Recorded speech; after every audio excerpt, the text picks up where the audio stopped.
আসসালামু আলাইকুম রহমতুল্লাহ বারাকাতু।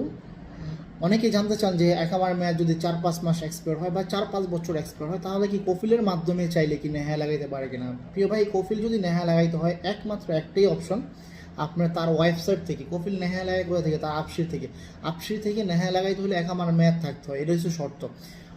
ওই জায়গায় ওই সিস্টেমে যখন আপনি কাজ করতে যাবে একামার মেয়াদ থাকলে নেহা লাগানো যায়। কমপক্ষে আপনার একদিন বা মেয়াদ থাকতেই হবে, মেয়াদ না থাকলে কোনোভাবেই নেহা লাগাইতে পারবে না। যদি আপনার 3-4 মাস বা 5 মাস 6 মাস একামা এক্সপায়ার থাকে তাহলে ওই কয় মাসের একামা রিনিউ করে হইলেও আপনার নেহা লাগাইতে হবে। 6 মাসেরও একামা রিনিউ করা যায় বা 9 মাসেরও করা যায়, কিন্তু যদি 4-5 বছর হয় তাহলে কিন্তু ফুল টাকা পেমেন্ট করে তারপরে নেহা লাগাতে পারবেন। এত টাকা যাদের 4 বছর বা 5 বছর এক্সপায়ার তাদেরকে আমি বলবো কফিলের মাধ্যমে চেষ্টা না করে আপনি আউটপাসের জন্য আপনি সফরাতে যোগাযোগ করেন, অ্যাম্বাসিতে যোগাযোগ করেন, তাদের মাধ্যমে সহযোগিতা নিতে পারেন। ভালো থাকবেন, সুস্থ থাকবেন, আল্লাহ হাফিজ।